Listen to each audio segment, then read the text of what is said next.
Good morning. Good morning. And thank you, Linda, for your remarks and for the introduction. Open for Innovation. That's the title of this conference that Linda emphasized.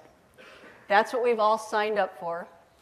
And I wonder if we've done something more than just registering for a conference.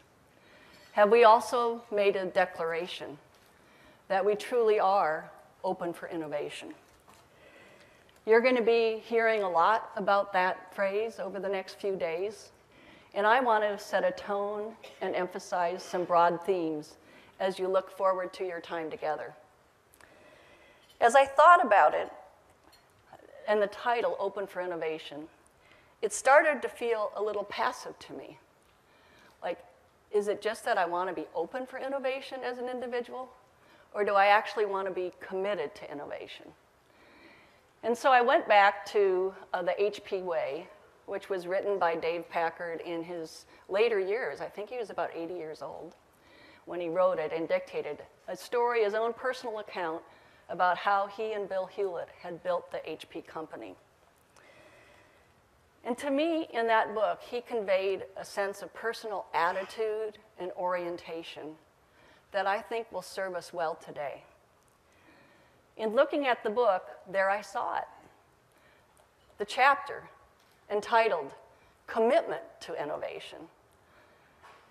And I do want to quote today. I know Linda spared you, but I am going to use some quotes. Not from founding fathers in the sense of founders of our country, but in the sense of the Packard Foundation and the HP company from Dave Packard. Let me read a few sentences from his book. Quote, "When Bill Hewlett and I put together the initial plans for our business enterprise in 1937, we hadn't yet focused our interest and energies on the field of electronic instrumentation. What we did decide, however, was that we wanted to direct our efforts toward making important technical contributions to the advancement of industry, science, and human welfare. It was a lofty, ambitious goal, but right from the beginning, Bill and I knew we didn't want to be a Me Too company, merely copying producers already on the market." Close quote. Dave went on to write that the key to the HP's work focused on the question of contribution. We must continually seek new ideas, new and better kinds of products, he wrote. How can we make a contribution based on our strengths and knowledge? Then in his chapter, Trust in People, he wrote about looking for managers who were not only enthusiastic themselves, but who could engender enthusiasm in their colleagues. And in one of my favorite lines from the book, one which I'll use several times over the next 20 minutes, and which I hope you keep in mind as you go through these days, is Dave wrote, "There can be no place for half-hearted interest or half-hearted efforts." To me, while he was writing for a different time, a different place, that attitude conveyed what I think we need for innovation in our sector and for effectiveness in our sector. Let's not just be open to innovation, let's be committed to it. In our leadership roles, let's aspire to not be a just Me Too board member or executive director, copying and surviving with the common, the known, the minimum legal and fiduciary responsibilities. Let's be about innovation. And let's adopt in our service to our organizations an energy and immediacy captured by Dave in those words. There is no place for half-hearted interest or half-hearted effort. The subtitle of this conference is Governing in a New Era. Is it? Is there something about 2010 that's new and different? Linda talked about some of the vehicles that we have for giving that are new and different. As we think back, though, to our grandparents, our great-grandparents, and think of different eras in our country's life, We know that there have been many people before us who have worked in a new era. But today, certainly, we know the world is hot, flat, and crowded. We know that we're more connected than ever. We know that the pace of change is faster. We know that technology has changed what we know and how fast we know it. And we know that the philanthropy and nonprofit sector are different too. In a very interesting monograph published by Monitor Institute in July, and I know there are representatives from Monitor here today and will be speaking over the 3 days, they write about what's next for philanthropy and give the advice that we must act bigger and adapt better in a network world. They see philanthropy today as operating in a more stressful and rapidly evolving environment. They talk about globalization, shifting roles and boundaries, economic recession, crises, new technology, and they point out that this context is different from the context in one where our practices as nonprofits and as philanthropies were developed. And while the change in technology makes it easier to tap into knowledge and perspectives and access information, it also puts new challenges to us in terms of increasing expectations for immediacy, rapid decisions, transparency. So, is it a new era for governance, as the conference title says? Is it something different? And we don't want to spend a lot of time debating that question here, but I do want to say and emphasize, as I try to set a tone for this conference, is that it is our era. It is our moment in time. So what does that mean in terms of our moment in time about how we work and transform and strengthen our organizations?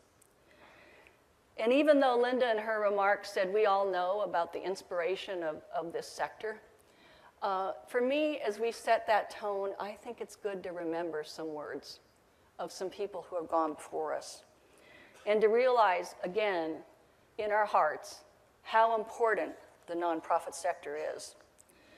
We're talking about organizations whose mission, whose role is about the common good, about social impact. That's a special responsibility we have. It's important in our era to know how special that responsibility is. As Joel Fleischman of Duke University has written, the Civic Center in America is a wonder of the world and an unprecedented social phenomenon created by Americans acting freely to meet their own needs and those of their fellow citizens. We are an important force, separate from the business and government sectors, and as Joel writes, one that balances and mediates social pressures through voluntary actions. And yes, the numbers are big. There are 1.5 million of us, nonprofit organizations, all focused on how to advance the common good. It is a special calling, and I think we do well to remind ourselves of that. And for me, whenever I ask that question or want to remind myself of it, I go back to someone who's very familiar to all of you, but I think bears quoting once again. John Gardner, because his writing always hits me in the heart. He wrote beautifully, about the rich diversity of our sector and its enormous possibilities. So I'm going to quote again. It is a sector, he wrote, in which we are committed to alleviate misery and redress grievances, to give rein to the mind's curiosity and the soul's longing, to seek beauty and defend truth where we must, to honor the worthy and smite the rascals, with everyone free to define worthiness and rascality, to find cures and to console the incurable, to deal with the ancient impulse to hate and fear the tribe in the next valley, to prepare for tomorrow's crisis and preserve yesterday's wisdom, and to pursue the questions others won't pursue because they are too busy or too lazy or too fearful or too jaded, end of quote. How I miss John Gardner. What an extraordinary sector indeed we all belong to. and what a deep responsibility we share. So our commitment to innovation as organizations and boards has special meaning and far-reaching implications for our country. Recently, I was having breakfast with Lance Force, who currently is chairman of the Silicon Valley Social Venture Fund and serves on a number of other local and national boards. And he gave me a good analogy. He said that when he gets ready to serve on a nonprofit board or talk to someone about serving on a nonprofit board, he keeps in his mind an analogy to a foster parent. Foster parents are entrusted with a public guardianship for a moment in time. They make sure a foster child survives with food and water and basic needs met. But a foster parent also has that moment to nurture that child and make sure the child is prepared for the future. Similarly, going on a board or serving as the executive director of a nonprofit, we have a moment in time, a term, so to speak, and certainly a trust of the public. Not only to make sure that our organizations survive with what's minimally required, but really that we use our era, our term, our time, as a time to nurture and prepare for the future the organizations that we're serving with. We fundamentally disagree with Woody Allen. 80% of success is not just showing up. It is about realizing our moment in time, embracing it, taking up the challenge it means to truly be committed to innovation. What would this look like? What would the characteristics of an individual or of a board be if we are truly committed to innovation? Let me talk about 5, and I'll try to use different and personal examples for them. The headlines for each of the 5 may sound very familiar, but again, in setting the tone for this conference, I think we want to ground ourselves not only in the people that have carried this responsibility before us, but also in some of the fundamental principles about effective board leadership and effective organizations. So first, our organizations must operate with a relentless focus on mission and impact. Now, that's been true for a long time. But just last summer, an article in the Stanford Social Innovation Review mentioned it as a continuing concern in nonprofits, that it's a problem for nonprofit boards too often and their executives to keep their organizations focused on their mission. The existing governance model, they note, is often viewed from a legal perspective of oversight. Boards try to make sure that bad things don't happen, when actually the better question is, how do we make sure that good things do happen? How do we ensure that we're actually having an impact? Well, one important way certainly is to clearly define the results we need to be successful and to hold ourselves accountable to meeting those results and meeting our mission. Specificity is crucial. We've struggled with that in our own foundation over the years, and certainly in some of the boards that I've been on. As Jeffrey Braddock, Tom Tierney, and Nan Stone wrote in the Harvard Business Review, we can sharpen this focus on impact and results and mission by asking some essential questions. Which results will we hold ourselves accountable for? How will we achieve them? What will results really cost, and how can we fund them? How do we build the organization we need to deliver results? Those fundamental questions drive interesting conversations and greater impact for nonprofits. Implicit in these questions are a couple of points. One, you can't talk about mission without focusing on impact. You have to focus on both. And two, that focus is not a one-time discussion. It's ongoing. And it's something that boards and their leaders, staff leaders, must pay continual attention to. And before I leave this first characteristic, I think it's important to repeat Dave's words, because as we focus on mission and impact, there is no place for half-hearted interest or half-hearted effort. Second characteristic, our organizations and boards must embrace a culture of inquiry and learning. I want to talk about that in a couple of ways, both how we interact with each other and how we listen to other points of view. First, how do we interact with each other? That involves who we are in sitting up at the table. How do we talk to each other as executive director to board? How does the board member talk to another board member? In the words of Richard Chait, very familiar to all of you, how does a board have a generative experience, true dialogues, rather than a series of monologues? To make it a dialogue requires individuals who really truly embrace the culture of inquiry and learning, who are willing to put time and energy in making sure that that happens in the boardroom. Now, I want to pause on that because I know that each of you and your vast experience in serving in your organizations and on boards can think of some boards where there might have been some individuals who didn't have that culture of learning and inquiry, who acted and spoke as if they possessed the answer.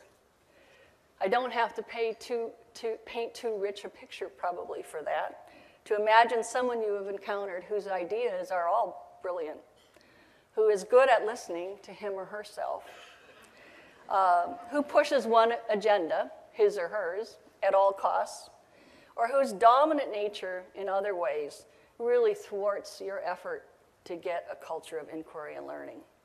We're not going to name names. We're just saying that we know they're out there, not in this room. So it's important that we make an effort, first and foremost, to fill our boards with people willing to listen, people who engage in deep and thoughtful conversation to advance the organization. Those are the people that we need for our era, for our time of innovation. And likewise, we don't want to have our collective heads in the sand.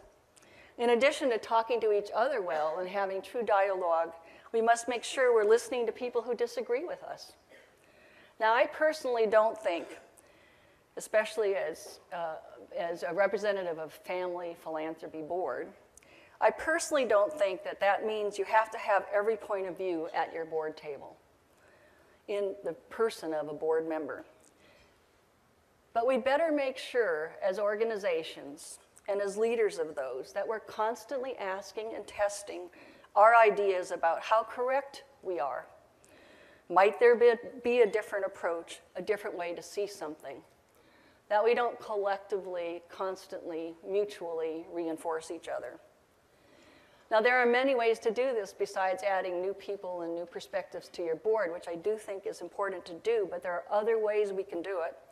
Through advisory committees, through listening tours, through site visits, greater use of social media. We can hear and invite and see and listen to different points of view. And we have both the opportunity and the imperative to make sure that we do that in meaningful ways, to listen to diverse voices in terms of race, age, gender, a group of voices and opinions which express the diversity of our nation and our local communities. And that does have implications for our board recruitment. As Linda wrote a couple of months ago, who you know is not enough for successful board recruitment anymore, because if you're like most people, the folks you know are by and large just like you. It also has implications for how we think, how we focus on mission and results in this very vibrant nonprofit sector. So what's the third overall characteristic that I want to emphasize? And I'll go back to our word, a commitment to innovation. I know it's the title, and I know we've talked a little bit about it already. But how do you, as Linda talked about, keep adjusting and testing strategies for greater impact? How do you take stock of a constantly changing environment and act on it? To talk about this characteristic, I want to focus on the growth of social media and the opportunity for innovation that it presents to nonprofit organizations. It's not only a tool or an avenue, it's an essential one to helping us, in the words of the Monitor report, act in bigger and better ways. And we've been privileged at Packard over the last year and a half to have Beth Cantor, a social media expert, working with us as a visiting scholar. Later in this conference, you'll hear from Beth and about her work in her new book about the network nonprofit. Be it working with crowds to tap into collective intelligence and creativity or using these tools for real-time learning, media allows nonprofits to better engage people in shaping and sharing their work. In the book, which she wrote with Larson, they share examples of many organizations who really have transformed themselves by making use of social media. In the case of American Red Cross, of really opening themselves up, hearing from their constituents, have it be a two-way conversation. In the case of Planned Parenthood Federation, busting open how people who will benefit from their information and services can be in touch with them. Or bringing it back home, just from the Packard Foundation perspective, I'll mention a very different kind of organization and size of an organization than either Red Cross or Planned Parenthood. One called Ventana Wildlife Society, which is right here in our backyard down in Big Sur, if you have a chance to visit, or maybe over the weekend. But Ventana Wildlife Society became a nonprofit in 1977, and they've been a grantee of ours off and on since 1984. For over 2 decades, they've been focused on the mission of conserving native wildlife, including the California condor, which has been very much endangered. So about 2 years ago, the organization confronted an unexpected and really pretty horrific tragedy and challenge in that a wildfire swept through the Big Sur area and really destroyed a lot of the habitat for the condor as well as a number of the birds themselves. It was also a time of the economic downturn, and Ventana was really struggling to figure out how they were both going to recover from the fire, but also how they were going to raise the money and protect the lives and the nests of the few remaining condors that existed. So they considered communication tools that were at their disposal and found new approaches to raise funds and gather volunteers. They showed and told stories about the condors on their website. They made the condors more personal through videos and daily trackings. They knew that they could connect their organization better with donors and those who wanted to help in other ways. Go on their website, mycondor.org. It allows donors to adopt the condor, track their lives, and help return them to the broader habitat. In this effort, the organization now uses, just 2 years later, or I think they probably did over the last year and a half, a blog, YouTube videos, email alerts, and Facebook page to stay connected with their donors and volunteers. Or in the words of Monitor, for a relatively local and small organization, they learned how to act bigger and adapt faster in a network world. And I recommend Beth's book and her session to you because it includes many examples for different sizes of organizations about how social media really can be a tool for innovation. So my fourth characteristic, we can't just be open to innovation, of course. We also have to be willing to take risks. And there I want to tell a personal story about a board member of mine reminding me that I needed to act in ways that were willing to take a big bet, to launch something, perhaps fail at it, learn from it, and try again. It was now several years ago, but I still remember it, the conversation with the board. We'd been making program-related investments at the foundation since the early 1980s. This is one of the tools that Linda mentioned in terms of investing for impact. So these are mostly loans. And I wasn't president yet, and I'm glad I still became president. But I was vice president, and I stood before the board, and I was talking about what a great job we'd done with these program-related investments.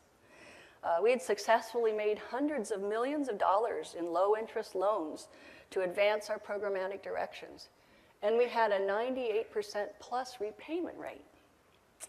So Lou Platt, who unfortunately died a couple years ago, was on the board at our time, and he'd been HP's CEO. He'd been chair of the board at Boeing. He had a lot of corporate board experience, and a wonderful guy grounded in that HP way that Dave wrote about. And he turned to me gently, kindly, but in front of the entire board, and said, Carol, I wouldn't brag about that. 98% success rate? That means that you're not taking enough risk. You're not pushing to try things in a new way. So I remember that story, and since then we don't have quite that success rate. And we've tried a number of things, including equity investments and looking for less than land as collateral. But I think that his words to me are a reminder that it is a characteristic that we need in our nonprofits, that we need to be able and willing to take risks, not all the time about everything we do, but to be able to think in new ways and then to take risks and act in new ways, to launch, to learn, to fail, and try something new. So I'm on to my fifth characteristic now. Our organizations need to look for new levels of collaboration and partnership to have a much bigger impact on the issues of our day. Again, these are familiar words, but there does seem to be in our era, our term, an extra urgency to them. Certainly, the problems that we're facing are very complicated, very wicked, as Monitor writes about.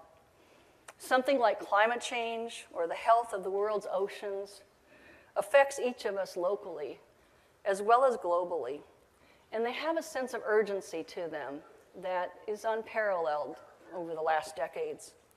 We can't begin to have impact on these if each of us thinks only about our organization's mission, or if we act locally or by ourselves.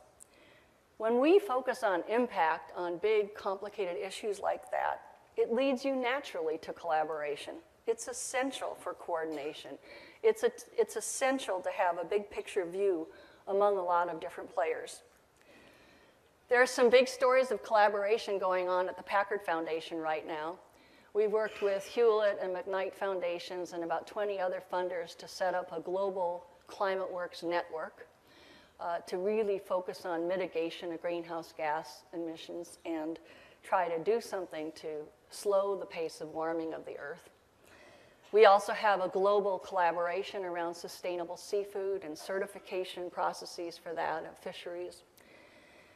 But I really also want to highlight that at a local level, and I'm sure this room and as you meet with each other and talk, you're seeing many, many, many stories about incredibly innovative and strong collaborations when groups, neighborhoods, cities, nonprofits, governments get together and focus on impact. How do we have impact on an important issue? One effort that we highlighted at the Council on Foundations meeting in Denver just last April came about to address the impact of the recession. As Linda mentioned in her opening remarks, I mean, that's on all of our minds. It continues to be on all of our minds. People are hurting. The impacts of the recession are very real. The National Fund for Workplace Solutions, which was honored by the Council, is a 5-year initiative comprised now of nearly 200 public and private funders. It works closely with employers and leaders from both the public and nonprofit sectors to identify and support new workforce development programs. And by this summer, it'll have 23 local sites. And it did receive the White House Office of Social Innovation, one of their awards, to expand and scale their work. But it started really with focusing on trying to have an impact and leading to an incredible collaboration of a large variety of funders and organizations. The other reason why I think it's important in our era to focus on collaboration in a new way is what Linda talked about and what you'll be hearing a lot more about over the next few days. And that's that the tools and the approaches available to us in this era are expanding and changing. Whether it be new kinds of corporate structures, blurring of lines between for-profit and nonprofit, the growing interest in corporate social responsibility and the position it's taking in the work of corporations. There are more people like those involved in the Omidyar network also who will be represented here over the next few days, who begin with the question about what are we trying to address, what is the impact we're trying to have, and then look for what tools are best. Is it a grant? Is it an equity investment? Is it a loan? Is it a partnership with a nonprofit, with the government, with a for-profit? And in this room, I know there are many, many examples that I hope we'll talk to each other about of where this new era and new approaches in terms of structures and ways in which we work together to address problems, have impact, are really evolving. So this focus on impact and this flexibility of tools is an exciting aspect of our time. So let me just close with just repeating, those 5 characteristics. Again, familiar phrases, but I hope that some of the examples I've given and stories I've told bring it to light and in your mind and heart that these are very evergreen characteristics for our organizations. First, we must focus on mission and impact. Second, we must embrace a culture of inquiry and learning. Third, we must look for innovative solutions all the time. Fourth, we must be willing to take risks and not have a 98% success rate. And fifth, we must be willing to collaborate at new levels across new kinds of organizations, using new tools and approaches, but always keeping in our mind and hearts that very special public trust that we have, whether it's as foster parents or otherwise, to make sure that good things happen to our organization and not just that we avoid the bad. So, are we committed to innovation? Yes. Is it a new era? It's our era.